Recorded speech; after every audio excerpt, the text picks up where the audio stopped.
पुष्पा, पुष्पराज। नहीं, आज हम मूवी के बारे में बात नहीं करने वाले हैं, पर जो बात करने वाले हैं वो मूवी से रिलेटेड ज़रूर है। आज हम पुष्पा मूवी में दिखाई गई एक ऐसी चीज़ के बारे में बात करने वाले हैं जिसकी बहुत ज़्यादा वैल्यू है। जैसा कि आपने मूवी के स्टार्टिंग में ही देखा होगा कि एक शादी में कुछ गिफ्ट जो दूल्हे के द्वारा दिए जाते हैं वो बहुत एक्सपेंसिव होते हैं, और वो एक्सपेंसिव गिफ्टों में एक है जापानीज़ बाजा, जो कि इस मूवी में दिखाया गया है। अब बात कर लेते हैं जापानीज़ बाजा, जो कि बहुत एक्सपेंसिव गिफ्ट है। वो इतना एक्सपेंसिव क्यों है? तो उसके एक्सपेंसिव होने के पीछे का रीज़न ये है कि वो जिस लकड़ी से बनता है वो बहुत ज़्यादा नायाब है। अब आप पूछ रहे होंगे कि यार नायाब ऐसा क्या है उस लकड़ी में? तो मैं आपको बता दूं कि वो जो लकड़ी है वो जापान में नहीं पाई जाती। उस लकड़ी को चाइना से ब्लैक में इंपोर्ट किया जाता है। तो आपको ये लग रहा होगा कि भाई वो जापानीज बाजा है, इतना महंगा क्यों है? तो उस बाजे की महंगाई के पीछे का जो सच है उसको जानते जानते आप ये जान जाएंगे कि एक्चुअली वो लकड़ी का सच क्या है। तो आते हैं अब उस लकड़ी पे। तो उस लकड़ी का नाम है लाल चंदन। और वो लाल चंदन जो है वो चाइना में भी नहीं पाया जाता, चाइना में भी ब्लैक में इंपोर्ट किया जाता है। वो आता है हमारे भारत से। ऐसे ही नहीं हमारे भारत को कहा जाता है कि मेरे देश की धरती सोना उगले उगले हीरे मोती।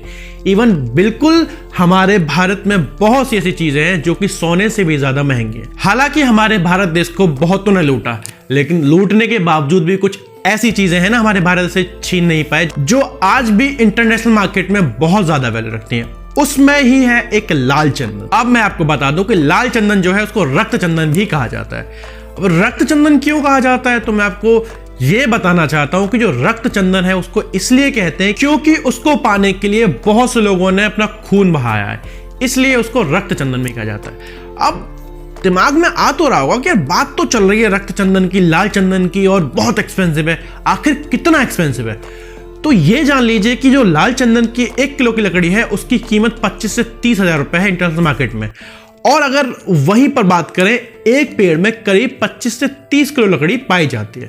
अगर इसका कैलकुलेशन करेंगे तो वह अप्रोक्स 5 से 6 लाख का एक पेड़ पड़ता है। इट्स टू कॉस्टली यार। मतलब एक लकड़ी जो इतनी महंगी हो सकती है, सोच से परे है। जैसा कि मूवी में दिखाया गया कि टनों टन लाल चंदन की तस्करी होती है, तो मैं आपको बताना चाहता हूं कि वो टन की कीमत जो होती है लाल चंदन की, वो करीब करीब 2.5 से 3 करोड़ जाती है। अब बात कर लेते हैं भाई ये इतना महंगा क्यों है? तो उसके लिए सिर्फ एक डायलॉग कि जो रेयर है वो फेयर है। और ये इतना महंगा इसीलिए है क्योंकि ये बहुत ज़्यादा रेयर पाया जाता है। ये इंडिया में तो पाया जाता है, ये बिल्कुल सही बात है कि इंडिया में पाया जाता है, पर ये पूरी इंडिया में भी नहीं पाया जाता। ये सिर्फ और सिर्फ तमिलनाडु और आंध्र प्रदेश जैसे राज्यों में पाया जाता है। अब आपके दिमाग में यह आ रहा होगा कि भाई वो सब ठीक बातें हैं, पर लाल चंदन इतना महंगा क्यों? और तो और चाइना उसके पीछे क्यों पड़ा? आखिर ऐसी क्या वजह है कि चाइना उस तक के पीछे पड़ा हुआ है? तो आज आपके सारे डाउट लाल चंदन को लेकर क्लियर होने वाले हैं। और आज के बाद अगर आपके आसपास किसी ने लाल चंदन की बात भी की तो आप उसको ना अपनी नॉलेज से बहुत ज्यादा इंप्रेस कर देंगे।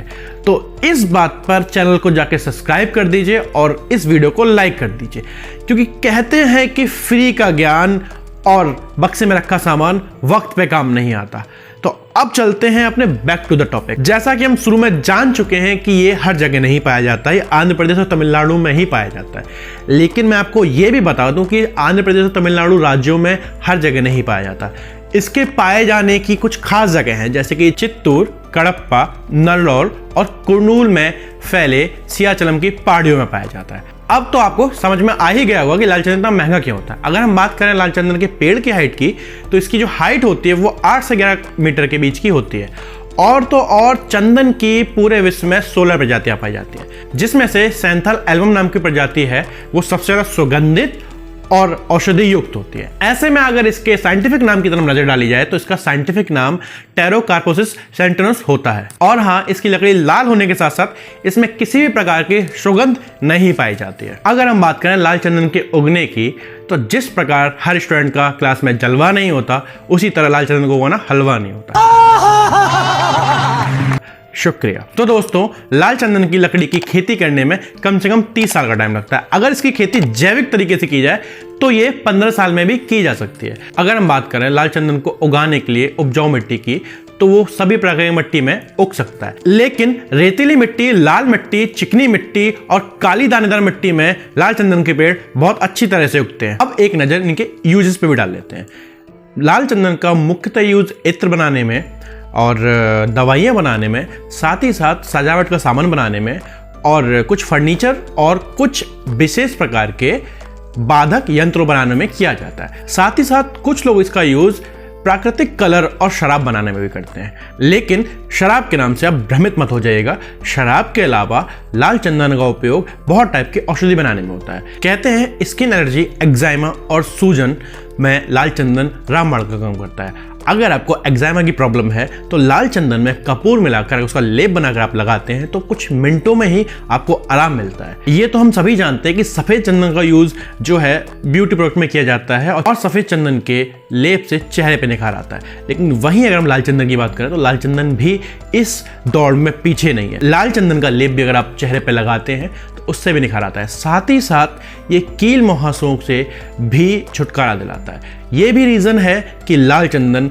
बहुत ज्यादा डिमांडिंग रहता है। अमेरिका के ब्रेस्ट कैंसर इंस्टीट्यूट के मुताबिक बिहार के कुछ वैज्ञानिकों द्वारा किए गए शोध की उन्होंने बहुत तारीफ की है। उस शोध के मुताबिक लाल चंदन में प्रतिरोधक क्षमता पाई जाती है जो कि ब्रेस्ट कैंसर के रोग से लड़ने के काम आती है। अब तो आपको समझ में आ ही गया होगा कि लाल चंदन की लकड़ी की कितनी वैल्यू है। अब ये जब इतनी वैल्यूबल चीज़ है तो जाहिर सी बात है कि इसकी सुरक्षा भी बहुत अच्छी तरीके से होनी चाहिए। वो चीज़ तो आप मूवियों में देख के समझ ही गए होंगे कि सुरक्षा कैसी हो सकती है। तो अब हम बात कर लेते हैं कि अगर कोई लाल चंदन की तस्करी करता है या लाल चंदन चुराता है तो क्या हो सकता है। तो इसके लिए 11 साल की सजा का प्रावधान है हमारे इंडियन कोर्ट में। अब ये भी जान लेते हैं कि चीन आखिर इसकी तस्करी क्यों करता है। तो ये सभी जानते हैं कि चीन आज भी बहुत सी ऐसी चीजें हैं जिनको करने के लिए प्राकृतिक संसाधनों का ही यूज करता है। वहीं पर चीन में जो चिकित्सक पद्धति है वो आज भी प्राकृतिक तरीके से होती है, मतलब आज भी वो आयुर्वेदिक पे डिपेंड है। वहीं लाल चंदन एक रामबाण और आयुर्वेदिक औषधि है जिससे बहुत सारे रोगों का निवारण होता है। तो इसी कारण चीन लाल चंदन की कालाबाजारी करता है। सिर्फ चीन ही नहीं, जापान और मंगोलिया जैसे देश भी इससे बहुत सारी दवाइयां बनाते हैं जिस कारण ये कालाबाजारी करते हैं। इसी कालाबाजारी के कारण 2.25 लाख हेक्टेयर में फैले सिलाचलम की पहाड़ियों में कई हिस्सों में 50% से ज्यादा पेड़ों की कमी हो गई है। और ऐसा नहीं है कि हमारी गवर्नमेंट इस पर रोक नहीं लगा रही है, रोक लगा रही है, लेकिन इतना ज्यादा बड़ा ब्रॉड एरिया होने के कारण वो पूरी तरीके से रोक नहीं लगा पाती है। 2015 में 7 से अधिक लोगों का एनकाउंटर हो चुका है, साथ ही साथ बहुत सारी गिरफ्तारियां भी हुई थी, लेकिन उसके बावजूद भी आज तक कुछ ज्यादा फर्क नहीं पड़ा है। तो आज की वीडियो में बस इतना ही। आई होप आपको ये वीडियो पसंद आई होगी, और पसंद आई तो यार प्लीज इसे लाइक जरूर करना और शेयर करके सब्सक्राइब जरूर कर देना। और हाँ, एक बात, वैसे तो आप लोगों ने पुष्पा मूवी देख ली होगी, अगर आपने पुष्पा मूवी नहीं देखी है तो जाइए उसको जरूर देखिए, लिटरली बहुत इंजॉय करेंगे। और साथ ही साथ लाल चंदन की जो अनकही अनसुलझी रहस्य हैं वो और आपको वहां पे समझने मिलेंगे। तो चलिए चलता हूं।